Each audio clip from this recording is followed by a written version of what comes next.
The king is back. Hello, we're back again. Hello, welcome back to the Tales of the Whoniverse podcast. Hello, my name is Matt, and welcome. It's been an exciting day again for Doctor Who. It's been another midnight drop, another week in the hand of doing so in this brand new format on both BBC iPlayer and Disney Plus. So it's going to be a very explosive evening, and I'm not talking about some food that you might have had during the week if it's causing you to have a battle of giants causeway, some kind of eruptions or so we're here with Boom, the most exciting thing for a long while for Doctor Who, because it's not only is it part of episode 3 now in the first season, it's the return of our first former showrunner since Russell himself. It's written once again by Stephen Moffat, who is also serving as executive producer on this episode. So, just before we go round and reviewing tonight's episode, we're going to reopen up the house. So, we're going to start with Aidan. Hello again, Aidan. Oh, hello. Yes. And we're also going on to next to Uber Dan. Hello. Yo. And finally, it's our in-house Moffat Stan and Face the Raven herself. It's Raven again.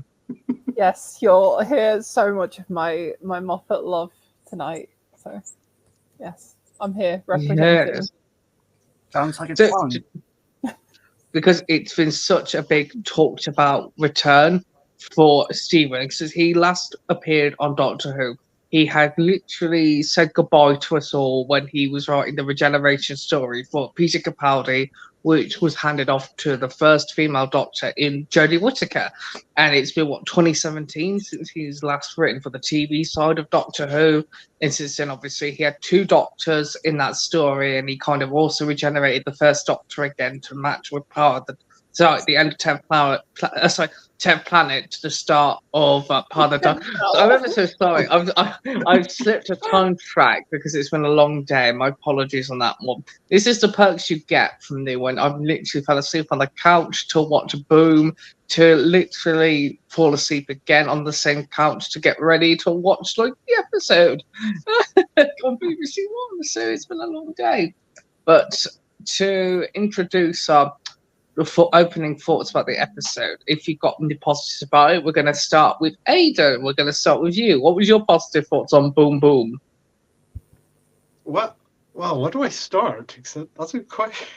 Like, where do I start? Because I remember, like, when I first saw the episode, I remember first seeing the Next Time trailer, and I thought, because I was curious about what would happen, like, because I saw, like, when the Doctor was standing on the landmine, I was thinking, wait, will this actually be like the whole episode? And then I proceed to make a meme based on, like, I think, yeah, it's like based on the 4th Doctor scene where it's like Harry, I'm standing on a landmine. But then I just changed to Ruby, I'm standing on a landmine instead. But yeah, it actually turned out that was actually like most of the episode. But I thought, what could they really do with that? But then when you realize, like, when you watch the episode, it's just like, oh my god, like, this is actually like really, really good. Like, because I remember just feeling like, yeah, I'm trying to think, what's the word I'm looking for? Yeah, it was like a lot of tension, like, because yeah, it's like the landmine was like fully set off, like when the Doctor stood on it. It's like, yeah, so it's just kind of like at that bit where it's like a few bars or like stop, like, weren't lit up, so it wouldn't affect him, and you're just like kind of just left there, like, just thinking like oh my god, like, will he actually make it out of this? I mean he would, otherwise we wouldn't have like 5 more episodes and some upcoming seasons. Imagine that was the end of Doctor Who. Just steps on the landmine, dies. yeah, just that's how the series ends. Thank you for watching. Bye. Everything you see after is we're having a dying dream. Yeah, it's just everything after this will just be an absolute fever dream. Yes. Just as the Doctor's facing his final moments. Yes, you basically see David Tennant appearing in the shower. He said, "I've just had this mad old dream, Donna. I appeared as shooting at one, and I was turning on a big old massive landmine, and then I went boom, boom. I don't know how this all happened, Donna. What happened? How did my face change? Oh, I'm back to normal now. The show can continue under me. Goodbye, everyone. Goodbye." The end. Oh, oh Not god. No, no. I was No, just kidding. But thank you again, Aidan, for your thoughts. So over to you, Dan. So, how do you think that boom ticked your expectations? Were you happy that Moffat returned, and what were you feeling with the episode? absolutely. I'm so far I've enjoyed the new era. I understand some of the complaints people have that it feels a bit too faster than usual. Like everything's just going by the pace, but I'd rather wait till the end of the season to see maybe it's deliberate, especially with the whole they keep jumping up in time. They said that it's now June in the Devil's Court, and here they say it's September. So other than that, I really love this episode. I thought Shooty's performance was phenomenal. It is one of the it is an incredible bottle episode. Just one small place, just the Doctor with basically the same pose all throughout the whole thing. One thing is I hope that it would be like maybe a small part of the episode would have him go into his mindscape like in Heaven Sent. Maybe like because we all saw that picture of him smiling and the background, and I assumed that was going to be like the mountainscape from The Power of the Doctor, and he would meet like his previous selves to see like maybe some suggestions, some ideas. Even though we didn't get that, I loved it. It was like you do get to see so much of the Doctor with Shooty, like his willingness to just go out there and find whoever's screaming in pain without even looking at what's around him. Pretty much that's something you expect the Doctor to do, and it really gets him killed. And I thought Millie was also wonderful. I know there's not a lot to her character so far, but I like to think maybe that's also part of Russell's plan. Who knows? Let's wait until the end. I think she does have character. She, like, people complain about her saying, "Oh well, what about how much I have to pay for my phone now that I can call backwards in time?" I like to think that's part of her character, that she knows she has to take care of kids with her mom, and they don't have a lot of money. They live in like this very rundown apartment, and now she has to worry about all the cracks in the walls and all that. So maybe she's like someone who knows that money is important. But yeah, Boom was fantastic. On that bit that you said then, Dan, actually, like on Ruby's character, like I've also been like trying to, I don't know, latch on to some part of her character to try and like figure out who she is, as in like what kind of person she is, not as in the plot arc, but like how does she solve problems and that sort of thing. Something I do quite like about her is that every single episode so far at some point has had her dealing with children, and like that seems to tie into like obviously her like foster family and stuff like that, and like she has this very like parental nature and stuff, like even in this episode of having to deal with what's the kid's name? It's not Monday because that's the soldier. Splice. Splice, thank you. Yeah, her Splice was good.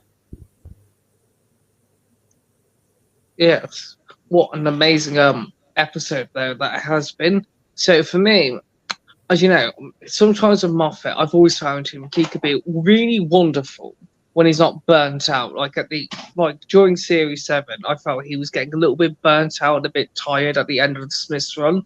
So when he came with Capaldi, it felt like he was woken and he was rested and he came back in full force again.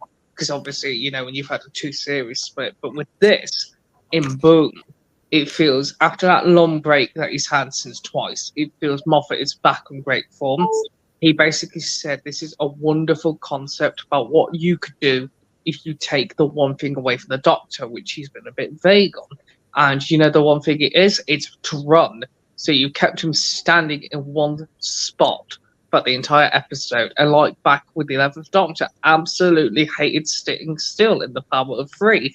The Doctor basically hates being put on the spot and just being told like to stand still. Beautiful episode. Great music. It was really tense. It was a very small cast. It was a bit, one of my favorite remarks on this episode, it was like being described as a stage play from Stephen Moffat, where you've got such a minimalistic type of cast. I like the fact there's no real enemy in this story. It's only those ambulance things because they're programmed to be like battle hardened, and they're just doing their jobs. So they had to get the virus like to get it off. What surprised me was Verada's debut as is it Monday? Yes, I loved her as Monday. So she's already got great chemistry within her cast already. Ready for next season already. Spoilers if you haven't seen it, but obviously we're going to get there anyway at some point. I think it was great form that he took what he already done with the bishops in Doctor Who, like the last time he had them with River in the Weeping Angels, kept him like into the army part, which the show seems to pushed away from after he had left. So I really liked it. It was a callback once again to Villain Guard, which also the last time Villain Guard was heard was Twice Upon a Time, because obviously they went to the place where the Ninth Doctor destroyed the factory once with Jack's gun and all that. So there was a load of amazing callbacks to like other eras, and Moffat was even saying on the commentary, "Have I put too many references in this era to my past?" And yeah, he is. He's putting a lot of Easter eggs, I think, to refamiliarize the fans with such. I think in terms of Shooty's casting, we've had consistently music in this era now since the Church and River, but to hear him naturally sing because he was terrified, absolutely wonderful. To hear him sing properly without a big dance number because he's trying to help Ruby. I still believe she's going to have that mystery arc, because I think one of the best shots, and it terrified me, was her being shot, rolling down the hill, and then suddenly the snow had appeared, and then it stopped like Twice Upon a Time. There is something going on with her. Can't wait for the rest of her arc. And yeah, the story was just beautifully crafted. I felt so sorry for Splice when her dad is essentially dead and is an AI hologram. I think I like because with you, Raven, you got the political side of Space Babies, and I didn't see that. But with this, I could catch the political stuff in this episode a lot more, because it was like it was about, like the death of people being sold, bought, and buyed. And that's kind of like what the metaverse is doing. They've got this whole program where you can continue to have an AI afterlife if you choose to, and you have to pay for it. That's a bit terrifying, that they could use you for anything you want after you're gone. So it's taking shots at stuff like that, taking shots at religious faith. There was so much going on within this episode. Moffat literally also took shot at faith, which the Doctor used to believe in back, I think, as the 11th Doctor. But over here, it's like, no, nope, don't talk to me about that. I love the episode. It's one of my favourite Moffat episodes. Absolutely. This is exactly the type of Moffat stuff I prefer. And the tension was incredible. I literally panicked at one point. We're not going to lose the Doctor already, and he's going to end up on one of those horrendous like flesh bodies, are we? Oh, that was disgusting. But now, for you sick people out there, I get what you meant, that it looked like a fleshlight. It did not to me. But I know it was a legitimate flesh and it was an AI, but no, deceits. But no, it was perfect. Yeah. It was wonderful. And they put the boom in boom. But, oh yeah, sorry, Raven, because I was muted. I meant to say, because you were talking a little bit, would you like to talk a bit more about the episode, or are you good? Yes, I would like to, because it was my boy Moffat coming back. Like, thing is, so if people ever go back and it's like, oh, what were our predictions like ahead of the season, you'll know my take has always been consistent, that I love Moffat, but I did not want him to come back, and my reason was I know what I get with a Moffat script.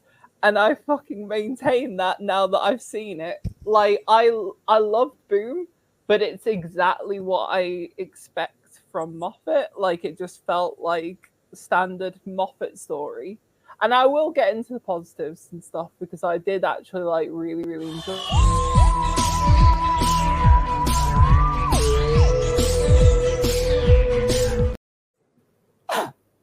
I was going to say, yeah, like, right, that's enough.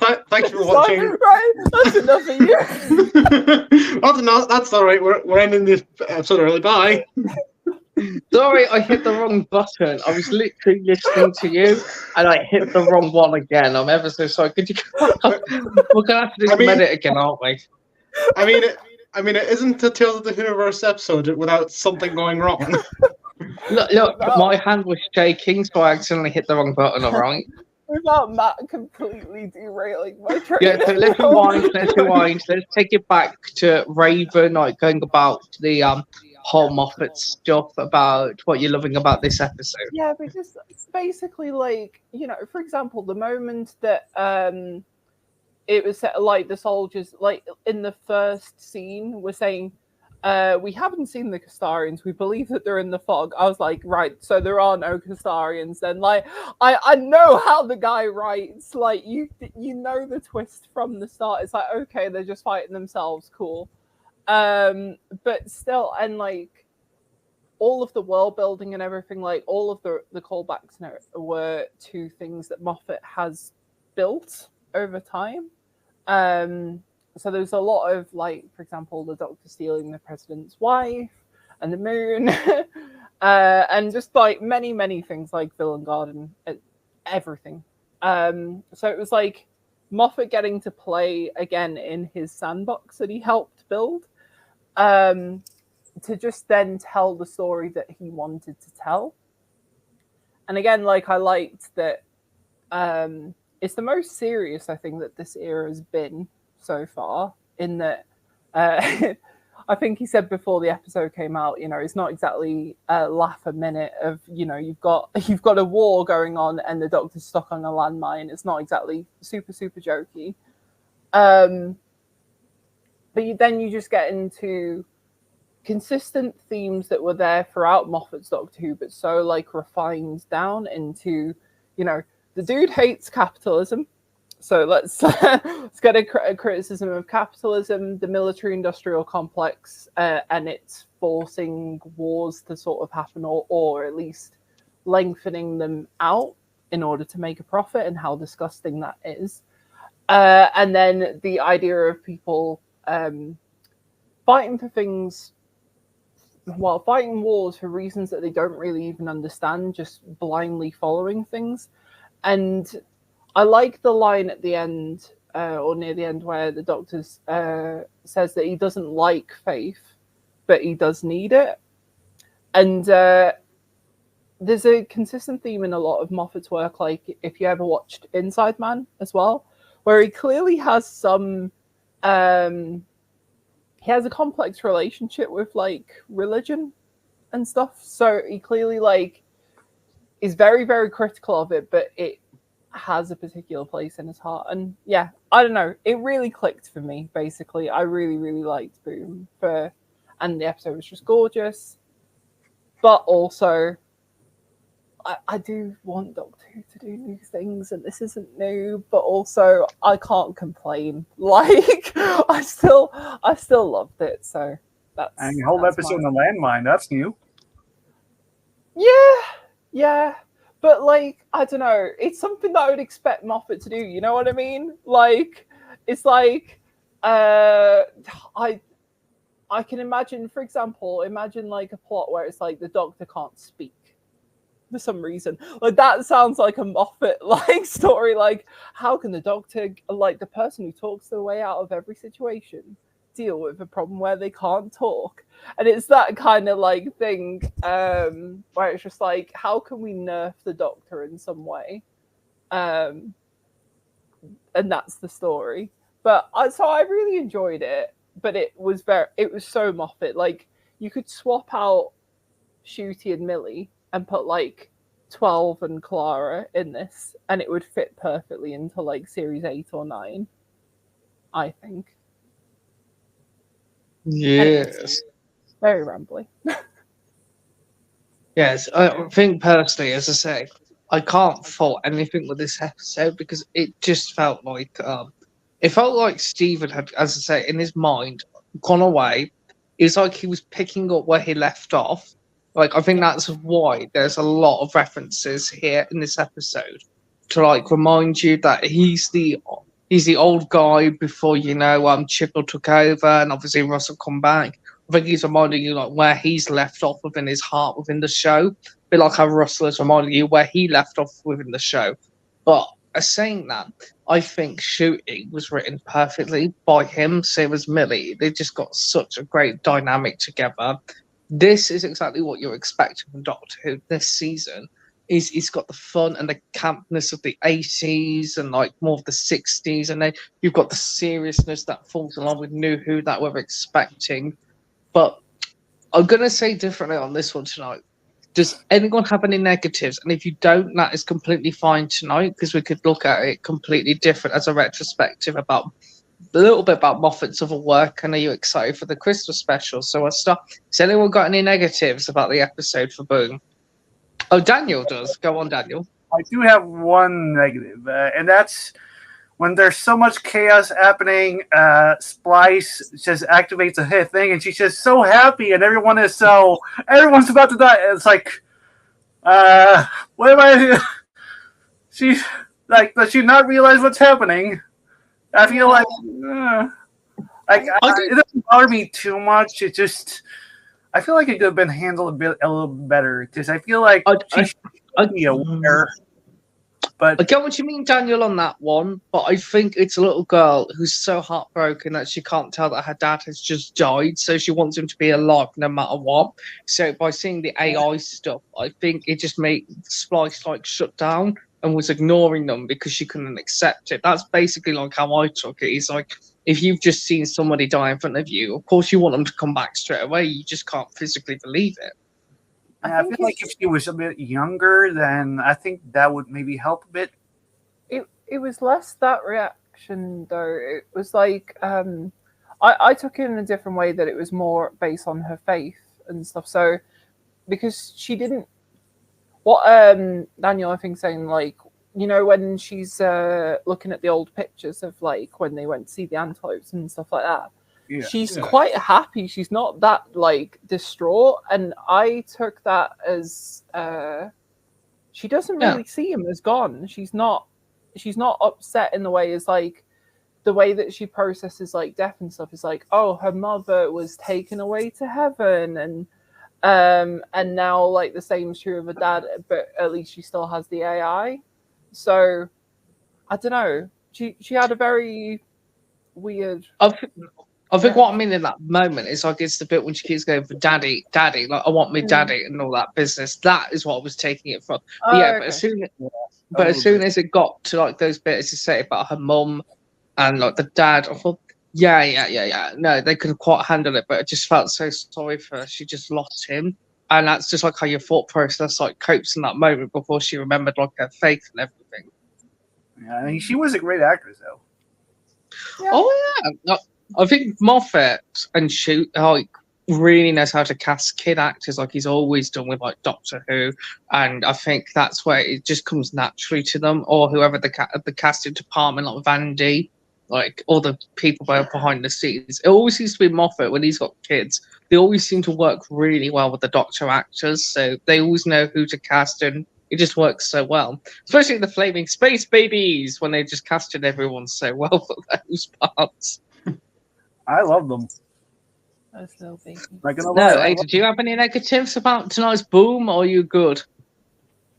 I didn't really have any negatives, but I did want to like add on from what Graven was saying earlier that I noticed, like from Boom, because I remember like throughout the episode, like with like the ambulances, like or the ambulance units, like played by Susan Twist, who was also in The Devil's Cord, Space Babies, and I think Wild Blue Yonder as well. Yeah, Yes. whether that's all linked, who knows? We'll have to find Yeah, out. I was dying But- that Russell came out with a statement today. She's not connected. Equity has a shortage of actors. I'm like, you're just lying for your back teeth. She'll definitely have a plot Yeah, with something like it's David like Tennant. it's like we always say. There's always a twist at the end. There's always a twist at the Thank you, end. I'm all night. But Not gonna lie. but yeah, like going back to what I was saying about the ambulance units, like when they were like when they ended up getting to like those two soldiers, like the one that got blown up by the landmine, and then wait, sorry, I'm just my mind's the just main drawing a bishop blank as on well. names. The main bishop who was blinded, like, and then instead of like helping, like I thought like that was the sick. units like this, like just kill them, like, because it would be too expensive. But I think that was the point. It's like some Yeah. healthcare systems at the minute, and I think that is the not point. naming any particular America. No, I think also with here at the minute, our healthcare system's going a bit 50-50, where basically you're a number and you have to wait months, especially if you've got to have a knee operation back on. I think Moffat was looking at real world stuff with the ambulance, and it's disgusting, really, that the ambulance is like, oh, you got 4 weeks to wait for your eyes to heal. I could just take you back to hospital. You'll be cured right away. What does she do now? Just terminate you because it's a disease, because you're just a name, you're a number, and that's basically what Moffat was looking at. It's the same. Sorry, go ahead, Aiden. Yeah, sorry, I kind of lost what I was going to say there. We were talking about the I think ambulance. I know that. Yeah, I just forgot what I was immediately going to say after. I was gonna jump in and say, like, it's the same kind of theme as what Oxygen was trying to say in series 10 of where if human life doesn't have if they're more valuable dead than alive, and that is also the same sort of like thing of, hey, capitalism bad. Because like that's literally the same thing of like the only resolution in that was when they made it more expensive for the company to kill them. But that's why the spacesuits were killing them. Oxygen and Boom both proving Tim Curry wrong. You mean is Bit in Command and Conquer, is it? And he was the anyway. Find the one place that has I said, what I love about this era, all the memes that just keep coming back out for this era. What somebody did this afternoon, I was crying the laughter, like when the doctor's like, "Oh yeah, modern warfare, like it's just a business," and then they just have a picture of Shooty with the current modern warfare. It's like Modern Warfare 2019. And that's what I mean. I love like how this era is just both. It's not taking itself seriously, like Doctor Who shouldn't really, but at the same time, it's like it's for a brand new audience. But unlike the first series one, like we'll talk about that, but with like Eccleston, this seems to be more references than ever. Yes, he had Autons, Daleks, and Unit, but this feels like each episode, it's like it's more open with the show's past. It's like we've had in 3 episodes now with Shooty's Ear, we've had references to 11, the First Doctor, bit of 12. I seen one where they said, oh yeah, this is definitely about 13 because with the mud people is a bit like the witch finders, because they said, oh yes, those lovely girls and all that, and the mammals and all that. So we're now in a very open era of Doctor Who. So how are people finding that at the minute that Doctor Who seems more happy to embrace its past as well as future?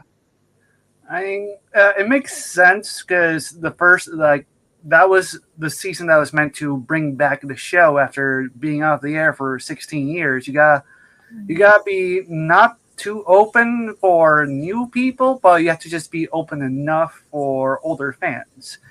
And with this one, I think the big key difference between at least so far with RTD's first era and his new era is he's more fun. He's more, because I would describe his first era as melancholy in a way, kind of dark, kind of depressing, because the Doctor's just got out of the Time War, and with both 9 and 10, 9, he's very like trying to pretend he's okay. 10 just embraces the fact that he went through that and uses it as an excuse to just beat his enemies. Whereas here, it's more like he's trying to be fun. He's trying to, kind of do Moffat's whimsical style, but while still keeping with his own campy style. I mean, it works most of the time, but I haven't had an episode I would say hate. The one I liked least was probably Star Beast, and I enjoy it thoroughly. Not hugely like all the others. I feel like he's trying to evoke so much of Chibnall as a way of, like going from one era to the next, which a lot of the writing kind of makes sense on that. And then after that, he goes with Moffat with the with Wild Blue Yonder. Then it's full on RTD mixed with a bit of Moffat after that. Yeah.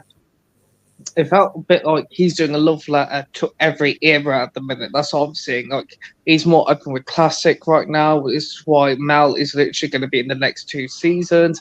And obviously, because she's going to be coming back up for the finale. She was just filming for the next finale as well. So it's like, at the moment, Doctor Who seems in such, I think personally, a great place. But how do you feel about it? Like, Aidan and like Raven, how do you feel about like Russell being more embracing like the madness of it as well as the future? Like with Boom here, being honoring Moffat as well as the future.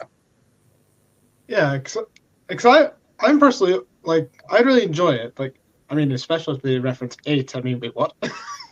but yeah, like I will say, like, that there is a point where it could feel like kind of like a double-edged sword in a way. It's like on one side, it's like it's happy to like, it's great to like acknowledge the past, but then if you maybe like do it like too much, then it kind of just feels like, oh, is it just writing on nostalgia? Yeah, I have sort of a similar opinion to that, really, in that I don't mind like past references and stuff. Like, they don't really do anything for me unless there's something interesting being done with it. Like, even some of the references in Boom, like I that was one of my only actual negatives, is that I felt like if anything there was a bit too much past references, but there were bits of it that I found were quite interesting to add new context to. For example, like the Doctor kind of using that story of the stuff to do with the president's wife and everything to calm himself, which is different to the sort of context that it came up in the past. So even though it was a reference, it was sort of used in a different way, which is something I like. But like otherwise I don't really care about references and stuff in general. That's not something that it just feels like sort of jingling keys in people's faces otherwise. But I try to put myself in the position of like a new fan who's watching it for the first time, because it is meant to sort of be a relaunch of the show. Like, they are marketing it as season 1. Especially like if you're watching it on like Disney Plus or something, like I think that's the only Doctor Who that's on there, right? Like everything else is on HBO Max. Yeah, so for like a certain audience, this is going to be the only Doctor Who that they've ever seen. And I wonder whether or not some of the references are alienating. But I think that TV's also kind of moved on in that time of, like, for example, like with some of the Marvel movies and stuff now, they'll make references to stuff all over the place. And there's just sort of a general expectation of either you've watched it or you can Google it.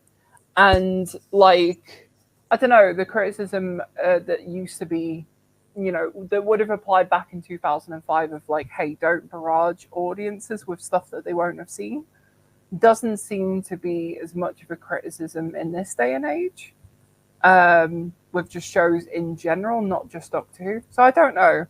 it's hard for me to sort of take myself out of the context of like, yeah, but I know all of the history, so I know that it's not like it's not alienating to me. So yeah, a bit mixed opinions on that. And just picking up upon like Daniel's point of like the tone of the show being different to Russell's like first era, I think that's also reflective of how like TV's changed over time. Like back in 2005, I feel like there had to be more of an effort to make Doctor Who feel like serious, to be taken seriously by a modern audience at that time, because like otherwise it's like, oh, what was Doctor Who known for? Like crappy sets, shit CGI, and like being a bit camp and silly and stuff. So it almost, if you look at shows that were around the mid 2000s that were in that sort of genre, they kind of had to like make themselves seem a bit more serious. Whereas like in today's like TV landscape, where I think audiences are open a lot more to a lot weirder stuff, where you don't need to ease an audience into it. Like the fact that Umbrella Academy, for example, is as popular as it is, and there's a character there that's got a fucking fishbowl head, and there's a talking monkey that's like there just is a talking monkey, and there's you know, a 50-year-old man that has the body of a 9-year-old boy. Like, you know, this is just taken as statements of fact. Yeah, what? Yeah, Umbrella Academy just sounds wild. Yeah, Sorry. It's a fun show. These are just sort of dropped as like, and Umbrella Academy is not the only show like that. There's a lot of like other things that are around at the moment like it. But go ahead, Daniel. Sorry. So I always felt that Russell, like, he always wanted to be big, but I always felt that in his first era, he always held himself back from like really doing crazy stuff.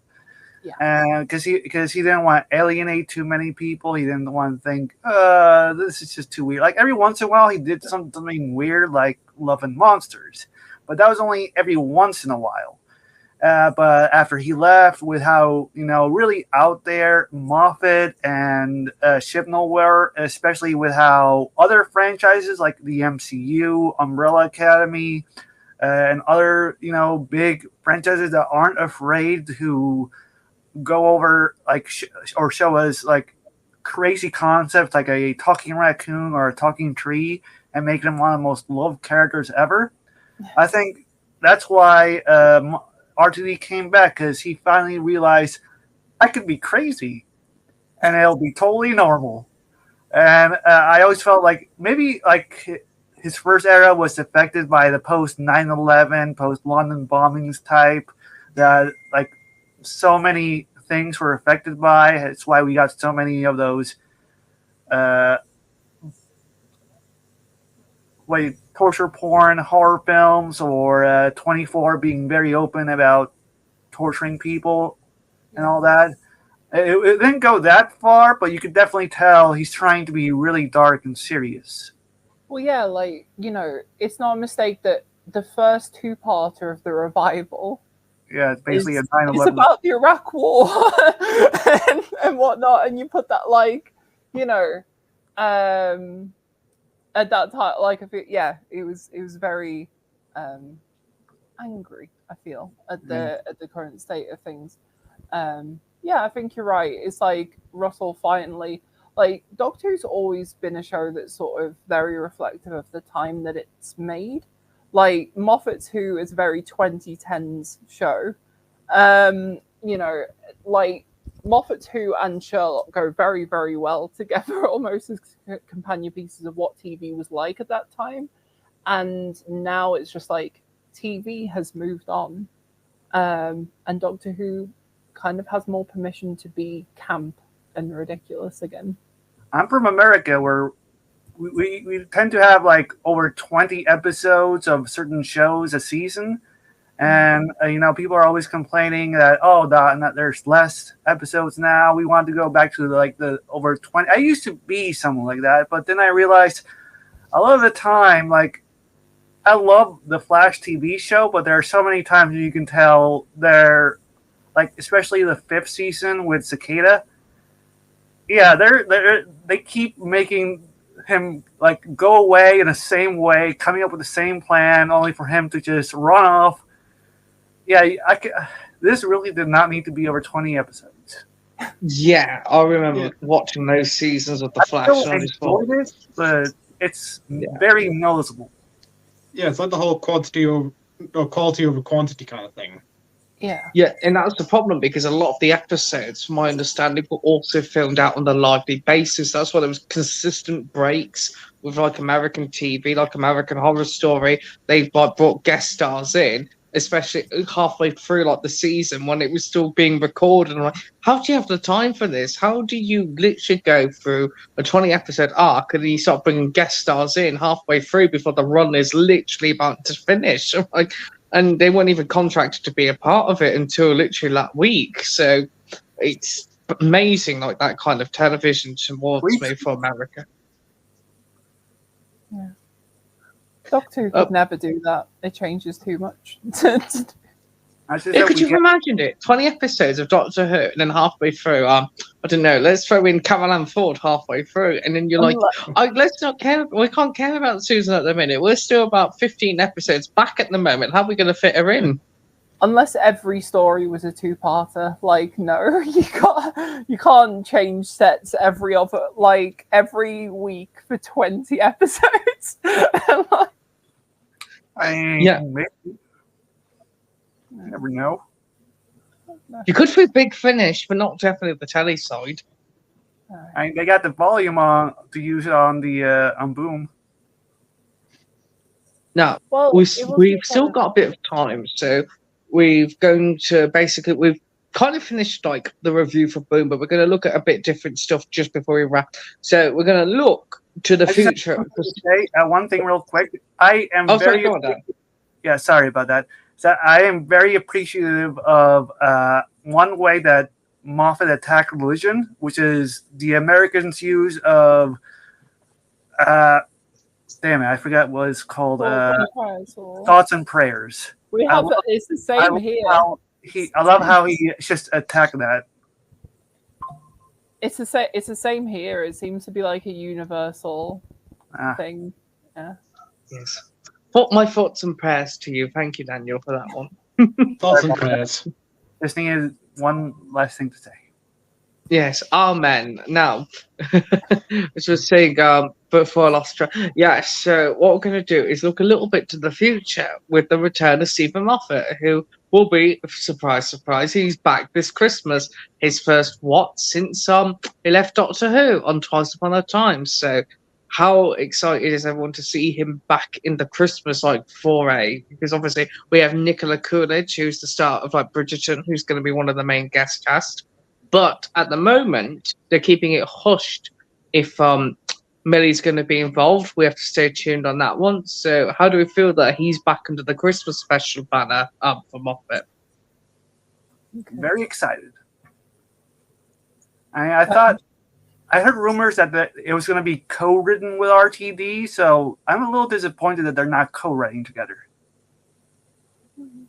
Oh, trust me, he might have some plans at the behind the scenes. But tonight's Boom was co-written by Scott Hancock, who basically, from my understanding, he's now moved up at Bad Wolf, and Russell said we will stay tuned to find out what his new position is. So he's script edited most of the season, so it was fascinating. It wasn't Russell doing it tonight, so we shall see where that goes. But yeah, for Raven, for you, obviously, you said the closest today, Doctor Widow in the Wardrobe was probably the closest you might not have liked to a Moffat script. So out of his Christmas stories, how do you feel about him coming back? He writes the best Christmas stories. Like the only good Christmas specials have come from him. And Christmas Carol's the best one, in my opinion. Yes. So yeah, and in fairness, my only criticism, not criticism, but hold back of not wanting Moffat to come back has been like, oh, wanting more new diverse writers. Where the fuck were they? But it's not necessarily something that I need at Christmas. I'm not like Doctor Who has to be super experimental at Christmas. Like, nah, I'm happy for Moffat to come along, write me a nice, a comfy Christmas episode of Doctor Who. I'll take that. That's fine. That's good. I'm happy. Yes, and to you, Aidan, how do you feel about the Moff is back on deck for Christmas? Yeah, I mean, I'm curious to see what the Christmas special that he's writing will be like, because I remember for most of the other Christmas specials here, and like most of them are pretty good. Like especially as Raven said, A Christmas Carol, that best Christmas special. Yeah, and then on the other side, there's also ones like the Doctor, the Widow, and the Wardrobe, which somehow is a sort of case of Androzani type sequel, the mention of Androzani Major, and that's about it. That's the only way to get to it. Yeah, I think that story was probably like showing like, yeah, he was really busy like with like other things like Sherlock, and yeah, he probably wasn't his best work out there. Do you know what? I went back to that not long ago, Doctor Norwood. And it's not as bad as I remembered it. I just think he basically was just having a bit of like downtime compared to like, the last one. Christmas Carol is still, I think, is one of the most perfect Christmas specials for Doctor Who, because it's got music, it's beautiful, and it's got the late Michael Gambon as Kazdan, who's literally a Scrooge in reverse. And I'm always fond of Christmas Carol, the story itself. So to see them twist it with like alien sharks, Sonic being half it, and it's, yeah, I think that's one of my favourite specials. But I still think one of the most beautiful ones he's written was The Husbands of River Song. I love that episode dearly, as well as Christmas Carol. Same. I weirdly never like clicked with that one as much. Like, I don't dislike it, because like I don't dislike any Moffat stories, but I don't know. It didn't click with me as much as it did for other people. But yeah. I mean, then again, I don't really remember too much about it, but when I get to my New Who rewatch, then like I'll have more of an opinion then. But for now, I think I just don't remember much. Yeah, Christmas and Husbands were my two most rewatched. But then again, I am overly fond of The Snowman as well, with like Victoria and Clara. I like The Snowman. Yeah. I always found Husbands of River Song a bit tonally weird. As in, like, the first half is just a straight up comedy. And then about halfway through it goes like, and now we are leading up to River Song's death. And it's like, okay. A real gut punch. Yeah. I don't know. It's just weird. I think what kills me with laughter the most, though, is Dr. Mysterio just Nigel in that big Egyptian outfit. Like, where on earth did he get that from? I loved Return of Dr. Mysterio. And he did rule Egypt for a while. He did say it right after he came back. Yeah. I know. Flaming Nardole. He could literally sell Egypt, rule Egypt within one day, and then suddenly he'd marry like Queen Nefertiti, and then it turns out it's a River Song, and he's just like, oh, sorry, wrong timeline and all that. That's literally Nardole to a T. But no, last thoughts before we start wrapping up. So, Boom seems to have been met everyone's expectations. We're looking forward to Joy to the World with him. Next up at Christmas. So, lastly, before we do the usual wrap up, tomorrow me and Aidan will be recording for the Battle of Giants Causeway, which we were supposed to do, not but due to personal reasons, where we're going into that. But we will be happy to be back tomorrow with Big Finish, and then you will be seeing us next week at where we're going 73 yards into Wales with like a horror folklore type story, and it's going to be quite fun seeing Dame Sian Phillips, seeing potentially Gemma Redgrave back as Kate Stewart, and we're looking forward to seeing where the story arc's going as we are further delving into season 1. So I'm going to say it's a good night. It's a good night for me. Good night to people. So, Aidan, do you want to say goodbye next? I hope you all enjoyed tonight's episode of Tales of the Whoniverse, and most importantly, don't forget to click below to subscribe to the official Tales of the Whoniverse YouTube channel.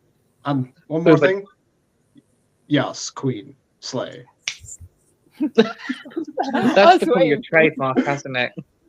Yeah, it's got to happen at some point in the episode. Yes. Uber Dan, would you like to say goodnight? Good night, and here's hoping. Here's maybe to 73 yards being a Dr. Light episode, which is odd because you only have 8 episodes. You already had a Bubble episode, and you're also doing a Dr. Light episode. I'm not against it. It's weird. I kind of like it. Although I didn't know that Gemma Redgrave was rumored to be in there, so that's the first time I'm hearing it. Forget what She wasn't rumored, she was filming it, but hey ho, we'll see next week. And lastly, it's time for Raven. Good night from the Raven.